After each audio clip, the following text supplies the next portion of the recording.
Hey guys, Rod's Over Bricks here. This is just a little RC car challenge that I decided to try to do. It's really cheap, and the best part is the chassis of the car was actually made from a light switch cover. You know, just your typical indoor light switch cover. And here I am shopping for the covers. I was just looking around Ace Hardware for any kind of chassis, and this turned out to be just perfect. I wandered the store quite a bit. You know, the shelving had a lot of stuff to choose from. These little anti-skid grippers, perfect for tires. I wound up digging through the plastic nuts and bolts, just stuff I can glue together. Inside here was all sorts of good-looking little pieces, and I decided that these little, whatever these are, some kind of cable stop, I think is what they are, turned out to be really good little bushings to use. So there they are up close. The plastic shelf pins actually worked out perfect to be part of the steering knuckle mechanism. And I was shopping here for baling wire to use as tie rods. Alright, so we got our little pile of parts, our glue, plastic nuts, bolts, and bushings, a little all thread. Kind of just a bit of everything here to make this thing. I figured I'd start with the chassis. That would at least give me a good layout on how long and how wide it's going to be. I'm pointing out to where the tires are going to be. Quickly grinding it down. Using the little belt sander here to give it some nice little arched cuts. And of course, you know, very OSHA approved handwear. I'm sure I was wearing the eyewear as well.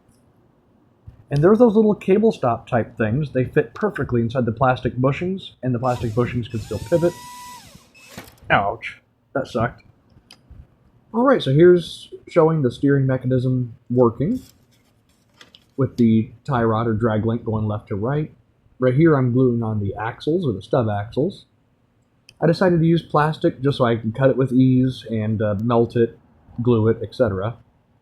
Here I am showing the steering, you know, again. I'm laying out where this gear is going to go. A little DC motor is going to drive on this thing and act like a little rack and pinion, pushing and pulling the steering to the left or to the right. I wound up actually mounting the motor completely the opposite way. Inside that little steering gear piece, I do have a little itty-bitty bushing. I think it came out of like a servo mount for an RC car, not quite sure. So we got that all tightened. And it moves super smooth.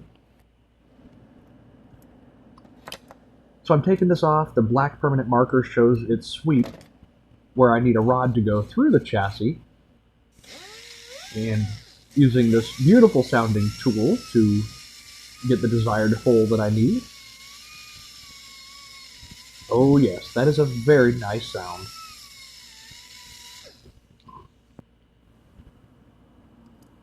And here I'm figuring out where the DC motor is going to go. I just kept upping the size of the gear until it would fit really nice up against that rack piece. Right here I'm sanding it, getting it ready for some super glue.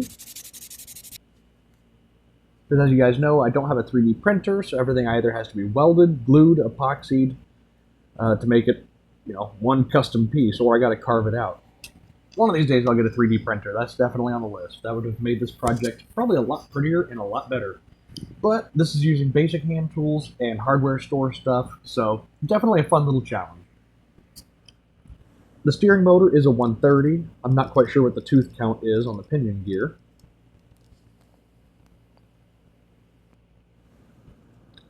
And I'm showing the steering again. I think I'm going to show it quite a few times in this little video. So there's the rod facing down towards the ground. It is going through the chassis and will push and pull. This is the piece here that'll be mounted to one of the front steering knuckles. All the holes in it are so it can adjust how strong and how sharp the steering is. So I've got our drag link going from left to right, keeping the wheels parallel with each other. This little piece I just glued on will then go to that vertical rod. And here's that baling wire. I'm just bending it with some really small pliers. That way it'll hook in and turn, and I just got to make a little loop at the end. Looks like it's going to work out pretty good and smooth. And here it is.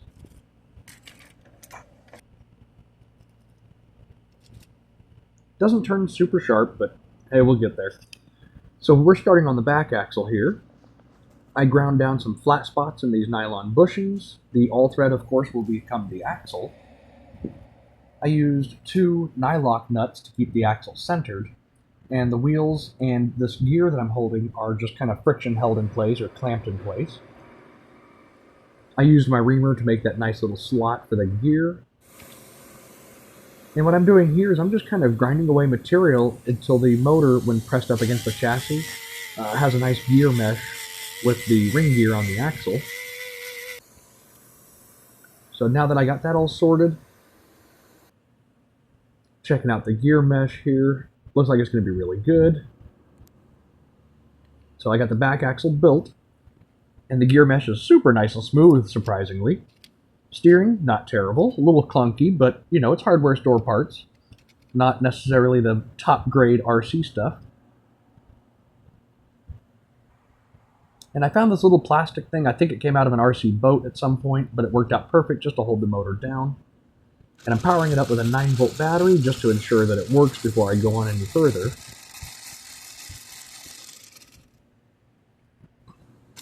And testing the steering. Worked out pretty good with this little 9-volt battery. Now I'm getting ready to mount the little electronics piece. It is 7.4 volt and USB rechargeable. Just feed the antenna through the little hole here. And I'm just pre-tinning the wires. I'm definitely no solder expert. For some reason the tip of my soldering iron just never gets that hot, so I always use the middle of the shank. And pre-tinning the motor.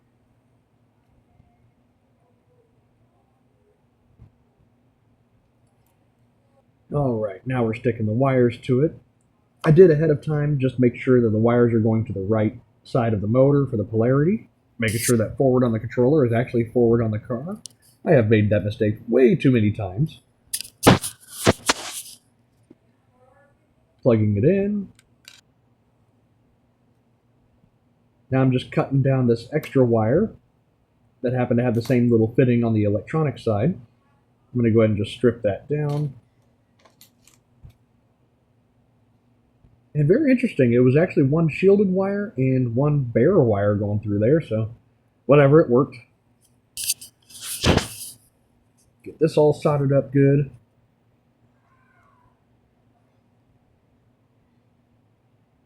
And I let go of it way too early. So let's try this again. Get some good burn into it. There we go, that's much better. And here we are for a test.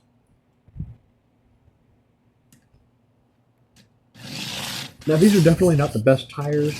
It's just slipping all over the place. These are like little furniture pads or something to the bottom of bar stools to keep scuffs from the floor. So they're definitely pretty slick.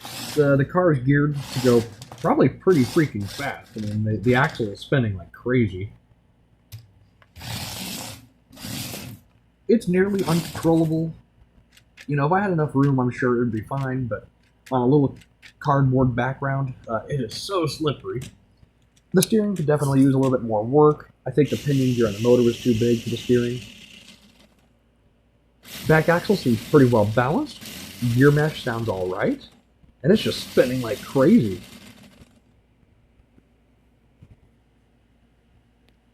And here's just about the final product. And you'll see that spring there, that's just helping to pull my steering back to straight ahead. It kind of works.